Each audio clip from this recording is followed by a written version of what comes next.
Olá, boa noite. Eu sou a professora Rafaela Alban, membro do Instituto Baiano de Direito Processual Penal, nosso IBADPP, e hoje a gente vai ter a honra de receber aqui o professor doutor Paulo César Busato. Eu estou aguardando só ele chegar aqui para a gente dar início à nossa live. Deixa só ele aparecer aqui que eu já acrescento e a gente começa o debate. O nosso tema hoje são as implicações jurídico-penais da transmissão do Covid-19.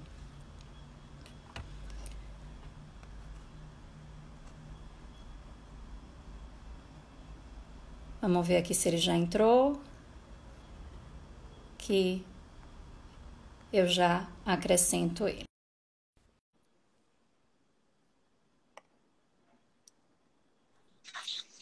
Olá, tudo bom, Paulo? Tudo bem? Boa Tudo noite. bom? Boa noite.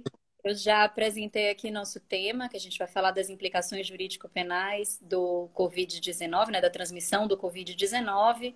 E antes da gente começar, eu queria te agradecer imensamente por ter aceitado aqui o convite, participar da live do IBADPP comigo. Vou apresentar o professor Paulo César Busato, que com certeza nem precisaria ser apresentado porque todo mundo conhece, mas não custa nada fazer uma síntese desse currículo fantástico e invejável, né, do professor.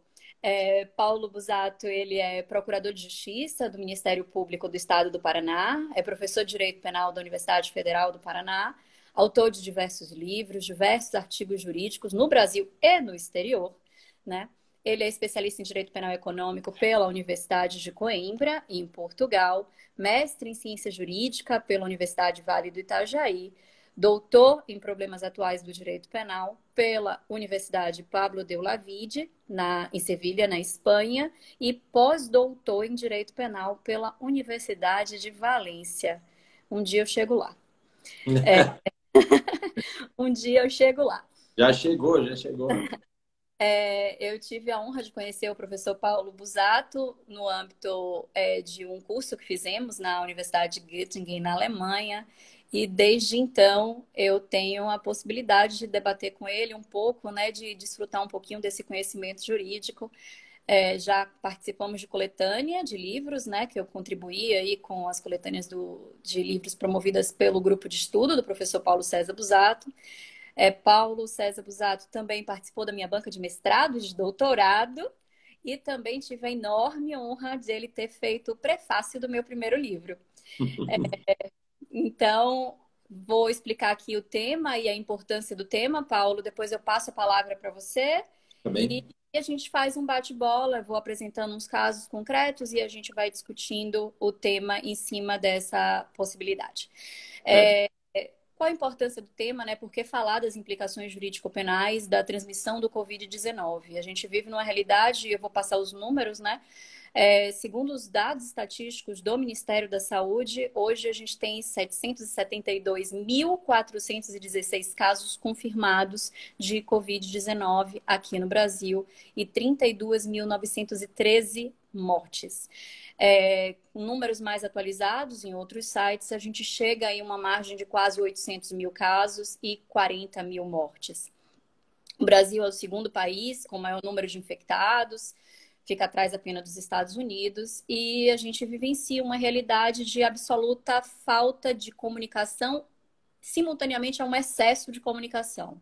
Porque a gente tem uma situação em que os governantes, eles não dialogam, eles não coincidem nos seus diálogos, e a população fica completamente à margem de incertezas, né? Em situações de lockdown, que logo depois deixam de ser decretados, de estados ameaçados de lockdown, de governadores, prefeitos, que fazem medidas assim esporádicas com relação ao isolamento social e ao mesmo tempo impõem cumprimento de isolamento social de forma desconexa para a população, utilizando o direito penal como um instrumento de coação, de ameaça.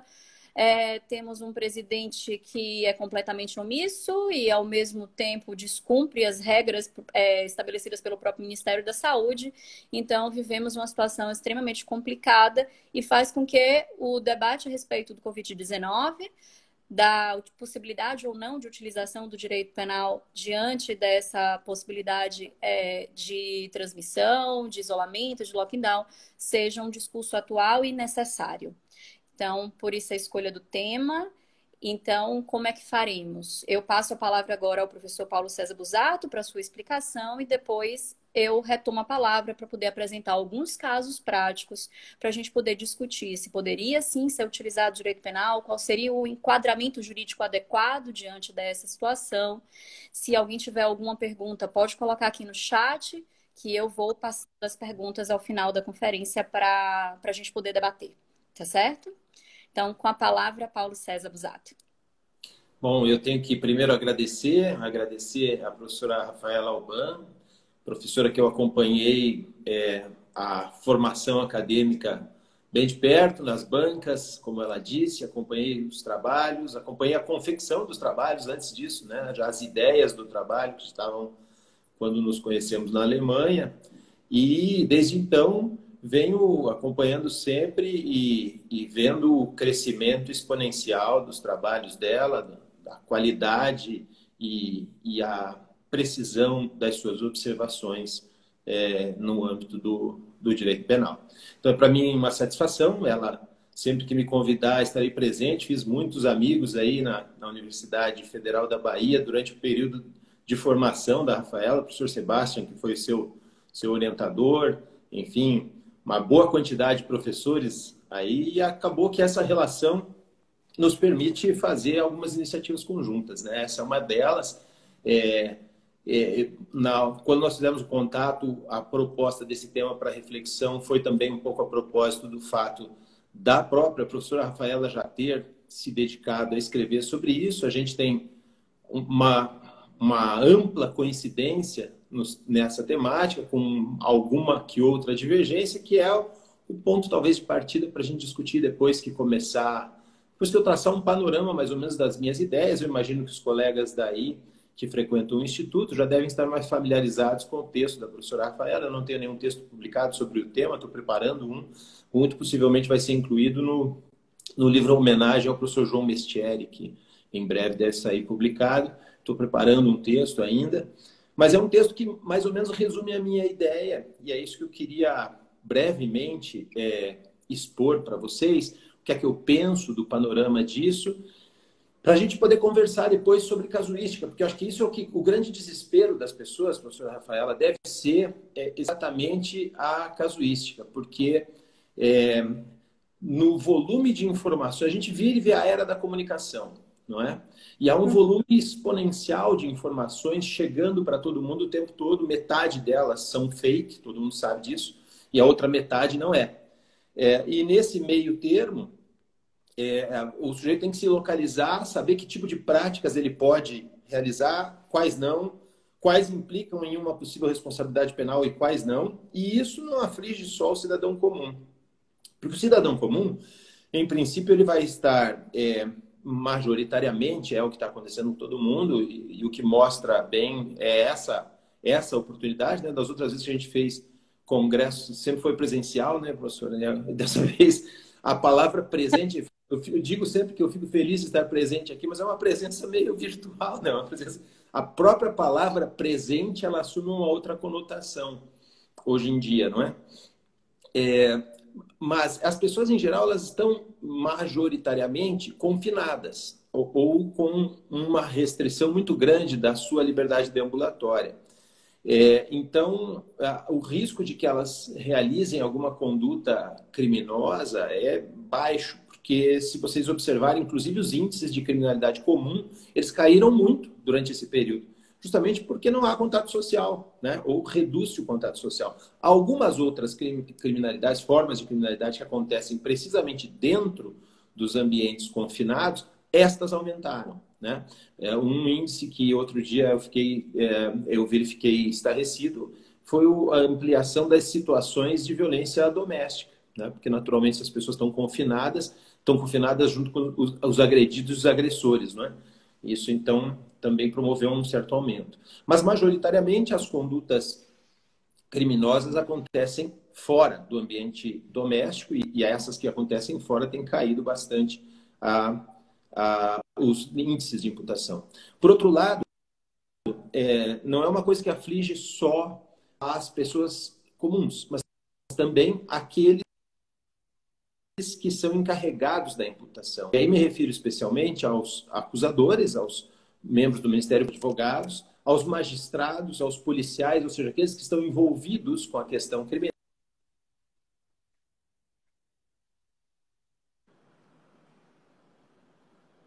E manifestar-se concretamente nas situações relativas à responsabilidade penal. Esses também têm dúvidas, e as dúvidas são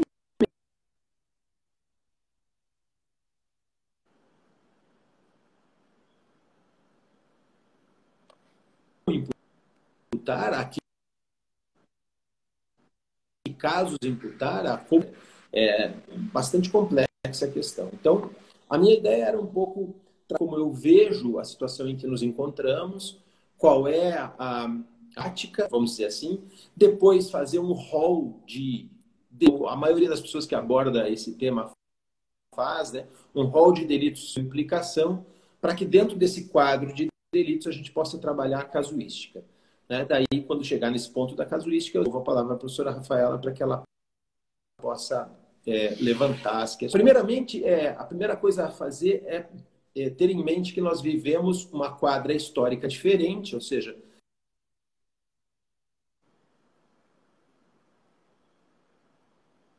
daqui a 20 a 50 anos as pessoas se lembrarão do que houve agora, e é muito difícil para as pessoas conseguirem, enquanto fazem isso,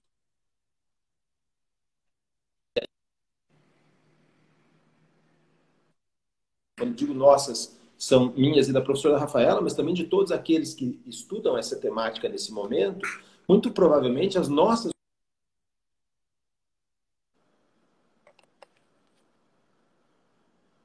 uma alteração, justamente porque a gente, no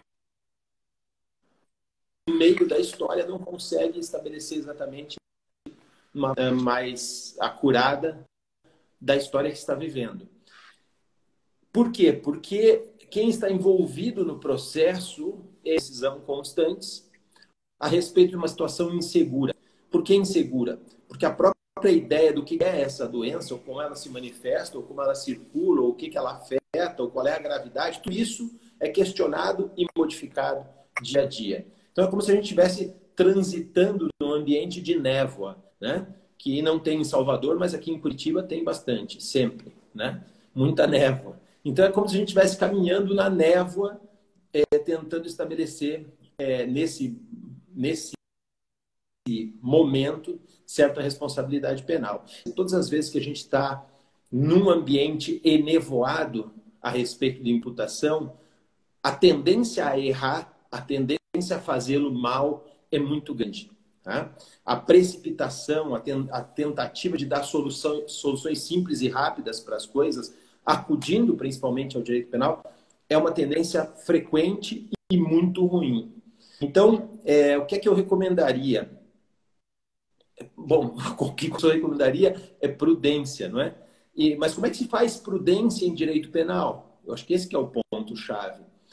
Se faz prudência em direito penal acudindo àquilo que a gente sabe que vai atravessar a névoa. O que eu quero dizer com isso?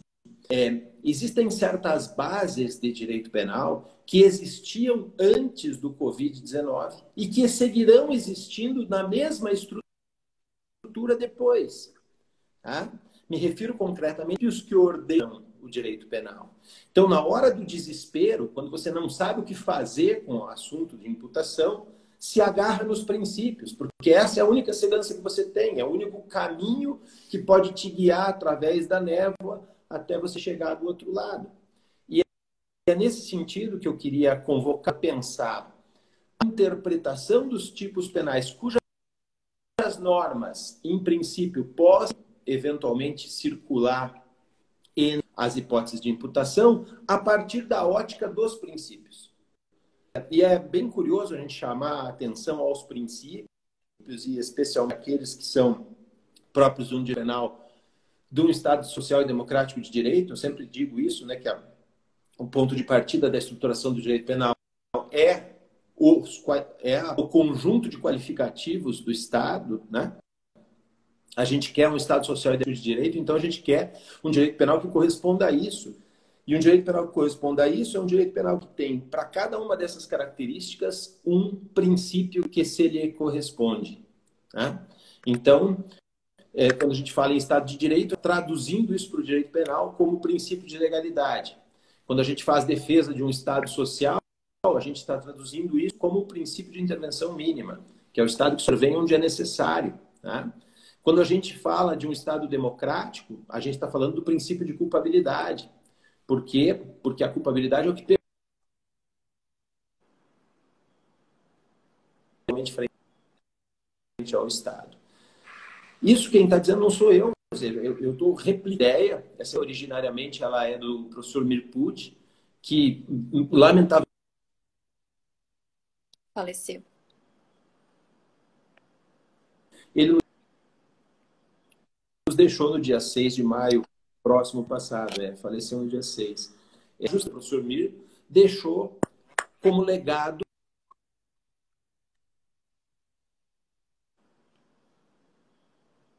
e que está muito baseada nessa ideia dos princípios norteadores de um Estado social e democrático.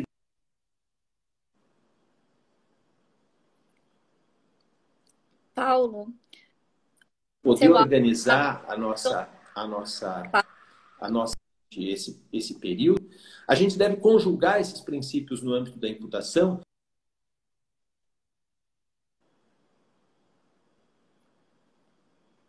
De fato. Por quê? Porque a ilusão é um processo de comunicação de sentido, designar algo levando em conta o viés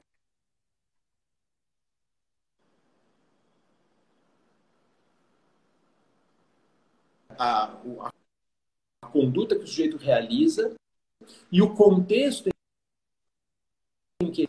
E esse contexto é o contexto da pandemia. Esse é o nosso contexto. Então, é preciso entender normas, princípios e condutas dentro desse contexto. Por que eu insisto muito nisso? Porque as pessoas dão informação e contra-informação, misturam tudo. Tudo parecem sinônimos e parecem lugares comuns. É preciso se situar um pouco. É preciso saber algumas coisas. Todo mundo sabe que o Covid-19 é transmitido pelo coronavírus, mas Covid-19 e coronavírus não são sinônimos. Né? Covid-19 é a doença e o coronavírus é o vírus que transmite a doença. Por que é importante separar uma coisa da outra? Porque existem definições dessas coisas. A Covid-19 é uma doença dada por uma variação do coronavírus. O coronavírus SARS-CoV-2. Esse é o vírus que varia de afecções assintomáticas até quadros respiratórios graves. Isso aí está lá no site do Ministério da Saúde, tá? Na OMC, né? OMS, aliás. E vamos lá. O que é isso? O coronavírus SARS-CoV-2 leva ao acometimento das pessoas da Covid-19, porém, 80% dos casos, nós já sabemos, são assintomáticos. Dos restantes 20% dos casos com sintomas, tem dificuldades respiratórias, sintomas sempre, mas uns 5% vão necessitar de suporte ventilatório para insuficiência respiratória. Né? Essa variante de coronavírus é uma variante descoberta em meio, aí por junho ou julho de 2019, isso não está muito preciso, no Oriente, na China. Mas a gente convive, e é por isso que tem um andamento com vacinas recentemente, não porque sejam vacinas desenvolvidas, mas porque já estavam sendo trabalhadas em outros âmbitos, outras variantes do coronavírus. O homem vive com coronavírus desde 1937, tá? E só em 65 que ele começou a ser chamado de coronavírus, porque no microscópio se identificou lá um aspecto de coroa neles. Mas o alfa-coronavírus 229E, NL63 e o beta-coronavírus OC43HKU1, esses estão convivendo com seres humanos desde 1937. Ou seja, nós já temos, provavelmente todos nós que estamos assistindo aqui, temos algum coronavírus dentro, tá? Né? Mas é que eles não provocam o que provoca essa variante do SARS-CoV-2, que cresce exponencialmente, que se transmite muito mais rápido e que provoca a letalidade referida pela professora Rafaela. Eu quero um pouco de números. Eu sempre que faço, não é a primeira vez que eu entro ao vivo para falar do assunto, e aí eu gosto de trazer dados ao vivo para a gente poder falar de uma coisa. O melhor site para a gente ver isso é o site da Johns Hopkins University. Né? Se vocês entram lá, eles têm um sistema de controle que vão mostrar para vocês. Eu entrei hoje às 19h45, 15 minutos antes da gente ter, para ter os números exatos, né? Os números mais exatos possíveis. Pois lá anuncia que contaminados no mundo são 7.449.486 pessoas, com 418 mil guardados.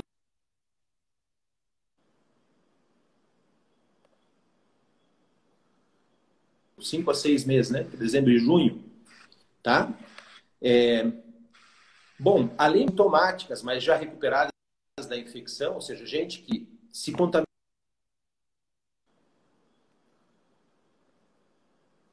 16 mil pessoas no mundo, tá? Então, pensa 418 mil mortos, mais 3 lesionados, feridos, tá? Mas que não morreram. E a comparativa, a Guerra do Golfo, que durou de 2 de agosto de 90 até 28 de fevereiro de 91, portanto, nós estamos falando aí de um período mais ou menos similar, teve uma estimativa aproximada de 2 mil mortos, menos da metade do coronavírus, tá? E a Guerra Civil da Iugoslávia, que durou 10 anos, de 91 a 2001, teve aproximadamente 140 mil mortos, menos de um terço do que matou o coronavírus, tá? Então, por aí dá para a gente ter uma ideia do que é que nós estamos falando. Por que eu estou dizendo isso? Porque, somar isso, a capacidade de difusão viral, a dificuldade do conhecimento da médico a respeito disso, todo mundo tratou isso aqui no começo,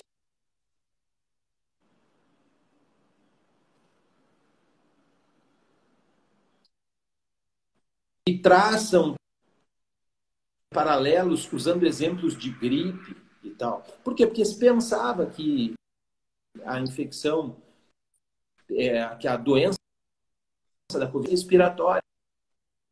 Mas já sabe que não é uma doença respiratória. É uma doença que forma microtrombos dentro das pessoas, e esses microtrombos circulam cardíaco-pulmonares, e é por isso que daí acaba atacando a capacidade respiratória. Mas se vocês olharem as curvas de mortos, eles vão apresentar mais associação com cardiopatia do que com problemas pulmonares. O que eu quero dizer? Tem mais risco de morrer tenso do que quem tem bronquite, por exemplo. Né? Por quê? Porque o problema é muito mais a capacidade circulatória pela Covid, o que significa que ela é uma doença todo o sistema do sujeito, porque ela circula através do sangue. Então não é um problema exclusivamente respiratório, nada tem a ver com influenza ou com gripe ou coisas do gênero. Estou querendo dizer isso tudo para situar os senhores a respeito do que talvez o nosso primeiro ponto divergente, meu e da professora Rafaela. Né? A questão do considerar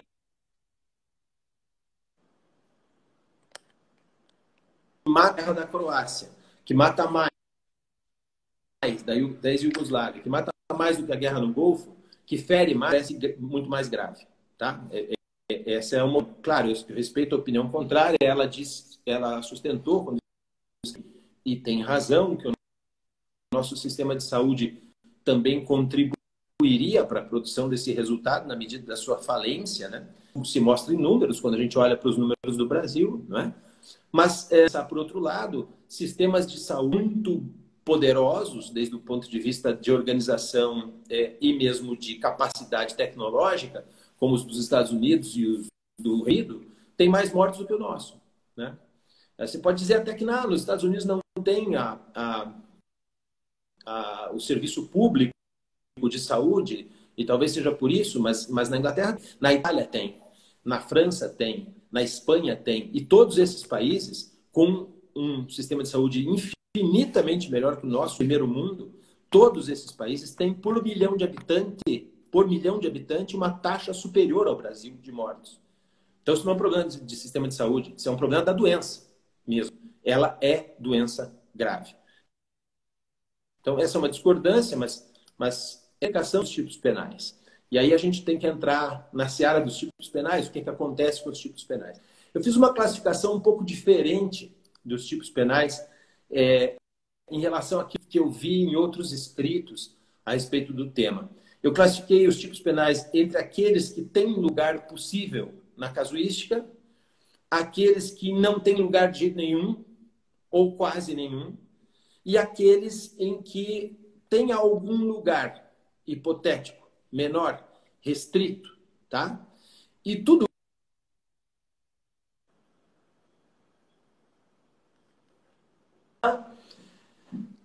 do filtro dessas incriminações, ok? Então vamos lá. O que acontece?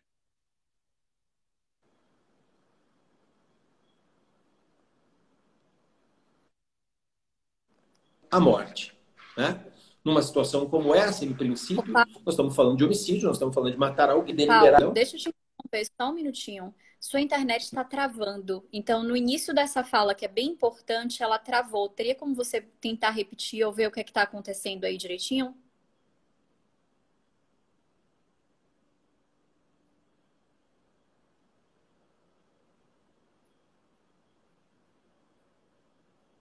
Vamos ver se o professor Paulo Busato consegue dar um jeito nessa internet.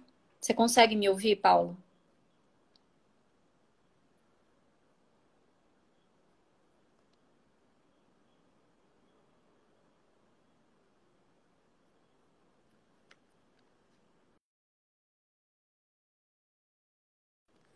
Deixa eu ver se ele retorna.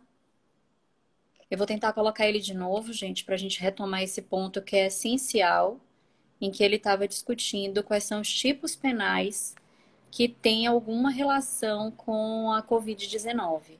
E ele esclarece que ele fez essa divisão desses tipos penais, né, entre tipos penais que têm alguma possibilidade de ser aplicado no caso concreto, aqueles que não têm possibilidade nenhuma, né, aqueles que são adequados e não são adequados às discussões que a gente está tendo casuísticas com relação à Covid-19. Ele está tentando se conectar de novo, ele retomou aqui. Acho que agora. Paulo? Tá cortando ainda um pouco. Você tá no Wi-Fi ou você tá no 3G?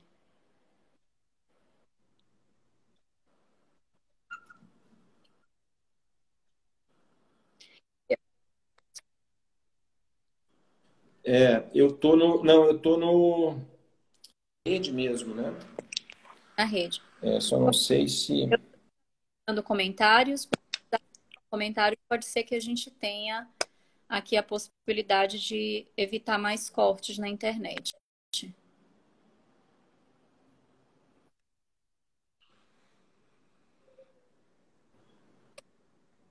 Olha, eu tô bem. É que não tem como conectar isso Melhorou bastante agora. diretamente. Para mim aqui melhorou bastante. Uhum. Bom, vamos tentar. Eu trouxe um pouco mais para perto. Só por conta disso, certo? Tá bem. Qualquer dúvida que você tiver, você me interrompe e pede para repetir, eu repito, não tem problema. Tá certo, pode ficar tranquilo. Vamos lá. Eu quis fazer um quadro. Começando, eu disse que começava pelo homicídio, afinal de contas, é possível, ou seja, é um meio idôneo de promover a morte de alguém, você transmitir deliberadamente esse vírus, que pode ser letal e produzir o resultado morte. É possível? Claro que é possível. Né? Aliás, se vocês lembrarem, não é a primeira vez que a gente se depara com isso. É claro que dentro de algum tempo, quando se tiver vacina, quando se tiver tratamento, a doença deixa de ser grave. Mas isso já aconteceu antes, quando não tinha cura para a AIDS, por exemplo. Né? Eu me lembro muito bem de ter autores comentando que a transmissão deliberada do HIV para outra pessoa poderia caracterizar homicídio se fosse consumado, ou tentativa, pelo menos, se não conseguisse. Ou seja, era um meio idôneo da morte. Né? Então, não há nenhuma dúvida que é uma doença grave e letal, sendo transmitida, é um meio idôneo para produzir isso. Mas é muito mais, se você pensar numa conduta dolosa, vai um pouco além disso, né? No caso do homicídio. Por quê? Porque o homicídio tem uma qualificadora no parágrafo 2º, inciso 3, que diz assim, ó, se o homicídio é cometido com emprego de veneno, fogo explosivo, asfixia, tortura ou outro meio insidioso ou cruel, ou de que possa resultar perigo comum. Veja, perigo comum é o perigo concreto a um número indeterminado de pessoas, tá? No capítulo dos crimes de perigo comum se encontra a difusão de praga ou doença, né, no Código Penal. Então, dentro de uma interpretação sistemática, o que você conseguiria vislumbrar é que esse é um homicídio qualificado, portanto, um crime hediondo, tá? Não é uma coisa tão simples assim. É perfeitamente possível que essa prática, ou seja, essa prática da transmissão deliberada do Covid-19, possa ser uma imputação referente a um homicídio e será um homicídio qualificado nesse caso. Daí o sujeito diz, não, mas pode haver uma transmissão que não seja intencional. O sujeito transmitiu, o outro morreu, mas não era intencional. Bom, mas o homicídio tem uma figura culposa, imprudente. Né? O parágrafo 3º. É possível um homicídio imprudente praticado dessa forma. O mesmo se pode dizer com relação à lesão corporal. Por quê? Porque o texto da lesão corporal é ofender a integridade corporal ou a saúde de outrem. É uma ofensa à saúde? Claro, salvo se for uma situação que o sujeito seja totalmente assintomático, que nós vimos que tem uma boa porcentagem disso, né? 80%, ao redor de 80%, mas 20% deles sofrerão problemas de saúde. Esses 20%, portanto, são resultados de lesão corporal, no mínimo, né? E veja, se essa lesão corporal levar o sujeito a um hospital, a ser entubado, entrar em coma, mesmo que ele saia depois, tem a situação do perigo de vida. Tá? A pena do perigo de vida, da lesão que gera perigo de vida, é de 1 a 5 anos. Não é pouco. A lesão corporal também tem figura que resulta a morte. Se o sujeito transmitiu para o outro deliberadamente só para vê-lo ir ao hospital, mas o camarada termina morrendo, ainda é lesão seguida de morte. É o parágrafo 3º, reclusão de 4 a 12 anos. Tá? E ainda tem a lesão que pode ser culposa, pode ser imprudente. Né? O sujeito pratica a lesão, mas não tinha intenção de produzir essa lesão. Então, isso acabaria resultando numa lesão culposa, o parágrafo 6º, com pena de 2 meses a 1 ano. Muito bem, mas isso tudo nós estamos falando de crimes de resultado. Né? É possível isso? É. Qual que é o problema nesses casos? O problema é que, hoje em dia, com a transmissão do vírus sendo já difusa, né? Não há muito claramente identificadas as pessoas, você vai ter problemas de prova com relação à demonstração de um homicídio ou de uma lesão corporal. Claro que não vai ter um problema com relação à demonstração de uma causalidade, eu até nem gosto muito de falar de causalidade, porque as pessoas acham que a causalidade é algo absoluto, e de absoluto não tem nada, não é? Mas a causalidade no sentido do provável, né? Hoje, como é que você vai saber se o sujeito se contaminou justamente proveniente de uma pessoa determinada para quem você vai imputar esse homicídio ou essa lesão? Isso é um grande problema probatório. Ah, mas o cara andou de ônibus, mas foi no centro, claro, já não vai saber mais aonde que pegou esse vírus. E não vai ter como. O vírus não vem com impressão digital do sujeito que contaminou o outro. Né? Ninguém vai saber de onde veio. Mas é possível? Claro que é possível. Imagine, por exemplo, a pessoa que se encontra reclusa completamente, né? Os idosos, por exemplo, que estão se cuidando mais, porque são grupo de risco. Tá? Então estão em casa. E a única pessoa que foi visitá-los foi uma pessoa que, eventualmente, foi detectada depois como uma pessoa portadora do vírus. Ora, se esse foi o único visitante, você tem a prova cabal, né? Eventualmente, você pode não ter a prova cabal. Você pode ter, olha, foram 2 ou 3 visitantes, mas só tem um que foi identificado como sujeito contaminado. Ou só tem um que sabia que estava contaminado, e assim sucessivamente. Então, você pode reduzir as possibilidades até chegar em um autor provável. Essa vai ser o grande drama da imputação dos resultados, porque nós sabemos que essa questão é uma questão de imputação de resultado. Né? O que não dá para falar, o que me pareceu uma temeridade, que eu vi escrita também, é levantar a questão, mas é que se o sujeito vai para a aula com gripe e transmite para o coleguinha a gripe, isso é desconsiderado porque, afinal de contas, está dentro do risco permitido. Cara, não vem me falar de risco permitido de uma doença mortal, isso é uma loucura, não dá nem para entrar nesse assunto. Dentro da imputação. Né? Falar disso querer falar de risco permitido a respeito de coronavírus é de brincadeira, né? É de quem não entendeu o que está se passando ainda, né? Talvez consiga conversar com o presidente, né? Mas com poucas pessoas vai conseguir conversar e se entender, né? Bom, mas dito isso, nós estamos falando dos crimes de resultado lesivo, né? Eu diria que a gente pode fazer uma progressão criminosa inversa, né? E se não for isso, o que pode acontecer? Pode acontecer o 131. O 131 é o praticar com o fim de transmitir a outrem moléstia grave de que está contaminado, ato capaz de produzir o contágio. Veja, reclusão de 1 a 4 anos e multa. Pena para um crime de perigo concreto, tá? Aqui não acontece o resultado de transmissão. O sujeito não transmite, de fato, o vírus, porque se transmitir e provocar lesão corporal, pronto, né? Tá lá a lesão corporal, ou tá lá o homicídio, seja lá o que for. Mas aqui é a situação em que o sujeito pratica um ato capaz de produzir o contágio, mas esse contágio não se produz. Ou seja, não chega a transmitir a Covid, ou não chega a gerar o resultado, ou eventualmente transmite, mas o sujeito receptor é assintomático. Não ofende a saúde nem a integridade física dele. Então, esse poderia ter recebido essa transmissão 1000 vezes que não aconteceria nada. Seria um crime impossível, né? Sim.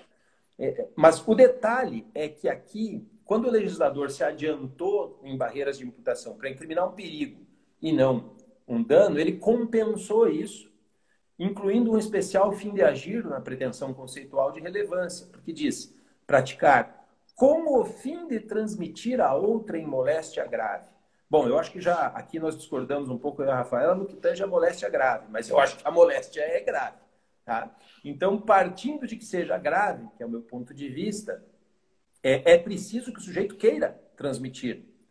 O que significa dolo direto. Tá? Então, se o sujeito quiser transmitir, quando pratica um ato capaz do contágio, ele vai estar realizando o 131. Alguns autores levantaram a questão, acho que até no teu texto também tem, se me salva a memória, a questão de que, bom, se não for esse especial fim de agir, não estiver presente, subsidiariamente entraria em discussão o 132, né, que é o crime de perigo comum. Eu ousaria discordar um pouco aqui por uma razão bem simples, porque o crime de perigo comum também não é culposo, né? O crime de perigo comum é doloso. Isso a gente né? concorda. Que é o... isso sem dúvida. Mas a questão é a forma de redação do 132, né? Expor a perigo direto ou iminente, né? Expor um número indeterminado de pessoas a perigo direto e iminente, isso já é mais complicado, porque se o crime for doloso e o perigo englobar a transmissão do coronavírus, está presente o especial fim de agir do 131. Entende o que eu quero dizer? Quer dizer, se o dolo é o dolo de expor a perigo e o meio é a realização de um ato capaz de contágio, esse dolo é o dolo do 131. Sempre. Sim. Né? O 131 vai se sobrepor ao 132. Não vai sobrar espaço para o 132, salvo em uma única hipótese. Porque já que não tem modalidade culposa, todos os dolos diretos do 132 serão 131. Sobra só a hipótese de dolo eventual para o 132. Então, quando o sujeito realizar um ato capaz de produzir o contágio, ciente de que está contaminado, ou pelo menos suspeito de que está contaminado, sem se importar com a possível contaminação, embora não deseje a produção do resultado, o que vai ser uma prova bastante difícil, convenhamos, não é? A respeito de como o sujeito procedeu, nesses casos caberá o 132. Portanto, é restritíssima a hipótese que sobra para o 132. Tá? Outro que também me parece que é inviável, e nisso nós estamos de pleno acordo, eu acho que todo mundo que escreveu sobre isso escreveu no mesmo sentido, eu só vi um caso de um sujeito que alarga um pouco o tipo, nós já vamos comentar, quando a gente começa a entrar nos crimes de perigo abstrato. Né? Lá nos crimes de perigo comum aparece o 267, causar epidemia mediante propagação de germes patogênicos. Tá? Aí a questão todo mundo fala, o núcleo é causar. Não, o núcleo não é causar. Causar é relação de causalidade, né? É propagar o núcleo. Só que está mal escrito, né? Como tem um monte de coisa mal escrita no nosso código. Mas causar epidemia tem o sentido de dar causa à epidemia e, portanto, de deflagrá-la. Não tem outra forma de interpretar isso. é o ato de propagar os germes patogênicos, dando causa à epidemia. Né? E esse é o problema. Se essa epidemia chegou aqui já de outro lugar, e acho que aí não tem muita dúvida, né? No máximo eu poderia incriminar um chinês, né? Porque senão aqui você não vai achar ninguém para incriminar. Não vai ter que incriminar aqui pelo simples fato de que a epidemia já tinha sido causada. Daí eu vi alguém falar que não, mas se for num ambiente, se o sujeito deflagrasse isso num ambiente que até então não estava contaminado. Cara, mas é a mesma pandemia, é a mesma, não é um outro, é o mesmo. Então não se trata de causar coisa nenhuma, né? Se trata de incrementar, né? Claro que a gente sabe que o incremento do risco e a causação do risco, desde um ponto de vista axiológico, são a mesma coisa. Mas nesse caso aqui, e aí eu convoco o princípio de legalidade estrita, que remete a uma interpretação restrita do tipo, causar não pode ser interpretado também como incrementar. Porque se a gente fizer isso, a gente está fazendo uma interpretação extensiva em malam par. Né? Então, não dá. Ou seja, para o 267 não sobra nada. Tá? Aí vem o 268, que esse tem majoritariamente na doutrina uma aceitação muito grande. Né? Tem sido reconhecido como o crime por excelência aí. E eu acho que a possibilidade de aplicação dele tende a zero. Concordo. Já vou me explicar. Tende a zero. Por quê? Porque ele diz assim, ó, infringir determinação do poder público destinada a impedir a introdução ou propagação de doença contagiosa. Certo? Isso aqui, como vocês veem claramente, é uma norma penal em branco, uma lei penal em branco. Infringir determinação do poder público destinada a impedir a introdução ou propagação de doença contagiosa. Ora, o núcleo é infringir, violar. Violar o quê? Determinação do poder público. Qual? Qual? Todas. Tem várias. E aí danou-se, né? Aí danou-se. Porque isso aqui é uma norma penal em branco, uma lei penal em branco, que vai remeter a outra. Claro que de entrada já tem o problema da lei penal em branco, que é um problema clássico esse, né? De princípio de legalidade a respeito da reserva geral da lei, né? A reserva ampla, geral e substancial de lei em matéria penal. Ou seja, matéria incriminadora só pode derivar de lei penal. Tal. Mas todos nós sabemos que essa técnica de tipificação, que remonta lá ao final do século XIX, começo do século XX, essa técnica de tipificação é adequada, constitucional, especialmente naquelas situações em que muda muito rápido o ambiente em que se está trabalhando, como é o caso de drogas, por exemplo, né? Sempre tem uma droga química nova a cada mês, a cada surgimento novo, né? Então, claro que isso fica para o ambiente lá da Secretaria de Saúde, para as secretarias de saúde, para os ministérios da saúde regularem, e a regulação vem através de portarias do DIMED. Nesse caso aqui também, né? Claro, o que são doenças infecto-contagiosas vão mudando e aí tem sentido que isso seja através de uma lei penal em branco. O problema não é esse. O problema é que, nesse caso, a forma de redação do tipo remete integralmente o que está prescrito para fora do ambiente da lei federal. Por quê? Porque não se sabe o que é que se está infringindo. Você sabe se está infringindo alguma coisa comissiva ou omissivamente? Dolosa ou culposamente? Você não sabe nada, porque a determinação inteira está fora da tua esfera de entendimento da norma. Entende? Você olha para a norma, quando você lê a lei de drogas e você olha lá e diz assim, comprar, importar, exportar, tem todas as condutas descritas, se sabe muito bem o que você tem que fazer. E o único objeto que é remetido para fora é a expressão droga, o que define o que é droga está fora. Mas toda a conduta está prescrita dentro do tipo de lei federal. Qual é a conduta prescrita aqui? Infringir o quê? Infringir como? De que modo? Está tudo fora. Então, isso aqui é o preceito remetido completo, que leva a uma violação direta ao princípio de legalidade na vertente da certeza. Você não sabe o que é incriminado. E isso é ainda pior, mesmo que você entenda, não, mas tem legislação para isso, está sendo dada ampla divulgação, aí entra aquilo que a professora Rafaela falou no começo. Tem pouca informação e tem muita informação ao mesmo tempo. Sobre o que é que tem muita informação? Sobre isso, sobre as determinações do poder público. Tem muitas e são conflitivas, porque, além de tudo, a gente está no meio de uma briga política incompreensível, não é? Em que o governo federal enuncia uma série de normas, que seriam normas complementares, que entrariam aqui como determinações do poder público, e o teu estado e o meu definem outras, entendeu? E o teu município e o meu definem Às outras. vezes, E aí a matéria vai para o Supremo, então, e a matéria vai para o Supremo, e o Supremo afirma que o Brasil é uma federação, etc., e dá autonomia para os estados e para os municípios, reconhece eles como entes federativos, está correto isso, né? É bom que se diga, está correto, mas gera na cabeça das pessoas uma loucura, ninguém sabe a quem seguir. sim. Né? São normas variadas, e se fosse só variadas, era menor o problema, mas elas são variadas e conflitantes. Tá?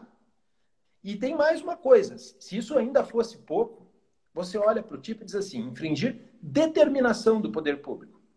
Em interpretação restritiva, baseada no princípio de legalidade, determinação é aquilo que determina, aquilo que é, portanto, cogente. Não vale que seja só recomendação. E quando é que nós vamos saber se é cogente, ou se é obrigatório, ou se é facultativo?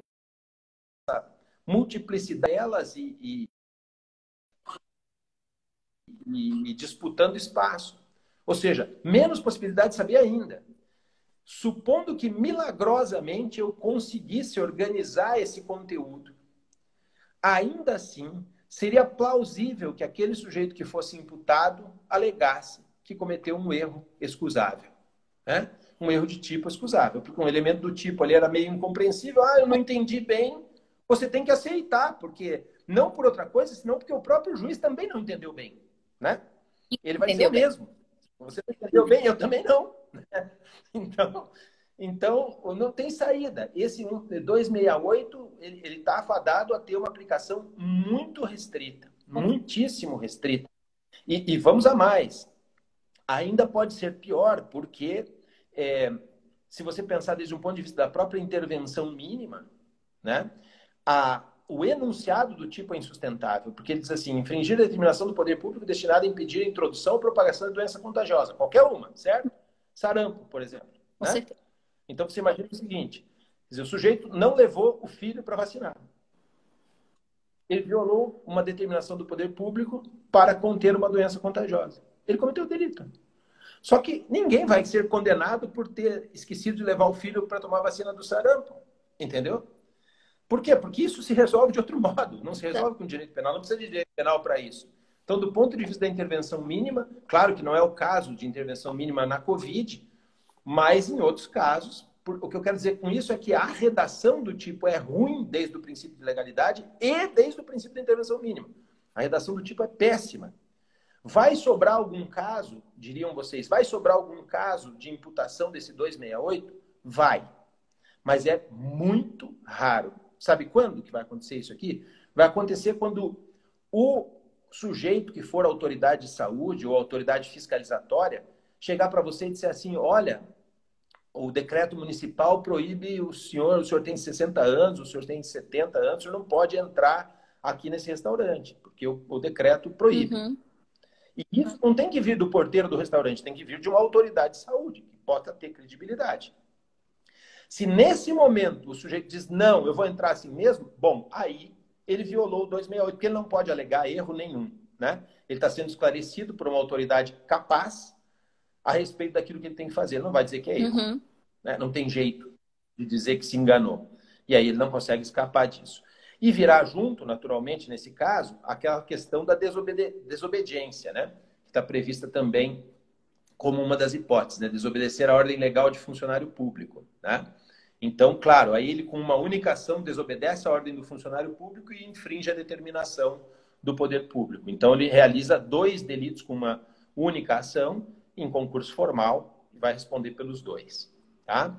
Agora, cuidado também com esse negócio da desobediência, porque uma coisa é o sujeito ser advertido e realizar eventualmente o 268. Se ele realizar esse 268, olha a pena do 268, detenção de 1 mês a 1 ano e multa. O que é isso? Crime de potencial ofensivo. O que é que isso significa? Ele só pode ser conduzido ao juizado especial criminal. para a lavratura de um termo circunstanciado. E that's all. Se ele for detido, isso é abuso de autoridade. Ou seja, se ele for detido, ele pode resistir à detenção, porque a ordem do funcionário público não é mais legal, é ilegal. E ao ser ilegal, não se configura o crime de desobediência. Entende? Ou seja, é muito restrito, tanto o 268 quanto o 330. Não é um acaso que aquela portaria interministerial que previa a ocorrência de crimes terminou revogada. Porque, claro, não tem condição de aplicar aqui. Né? Então, isso é a portaria, desculpa te interromper, a portaria interministerial, né, ela fazia menção expressa ao 268 e ao várias vezes. Várias vezes, como se o direito penal fosse um instrumento de coação, ou seja, cumpram, caso contrário, o direito penal vai em cima de vocês, dois dispositivos que são completamente esvaziados porque não tem incidência prática. Então, era assim. Pois é. Na prática, acabava não acontecendo, a própria portaria caiu, e aí isso mostra, isso fala por si, né? A inutilidade desses dispositivos. Então, os dois dispositivos que foram invocados nas portarias são precisamente aqueles que têm menos aplicação. Uhum. Né? É muito mais provável que ocorra um 131, 129 ou 121 do que qualquer um desses. Tá? E aí, por último, eu queria fazer uma referência, ainda que seja colateral, ao 286, né? Que fala em incitar publicamente a prática de crime. Né? Percebam que, não obstante as tipificações sejam restritas, né, e variadas, o fato é que existem incriminações capazes de estar vinculadas à difusão do coronavírus. Portanto, aquele que incitar significa convocar ou convidar ou dar ensejo ou promover que outra pessoa pratique crime.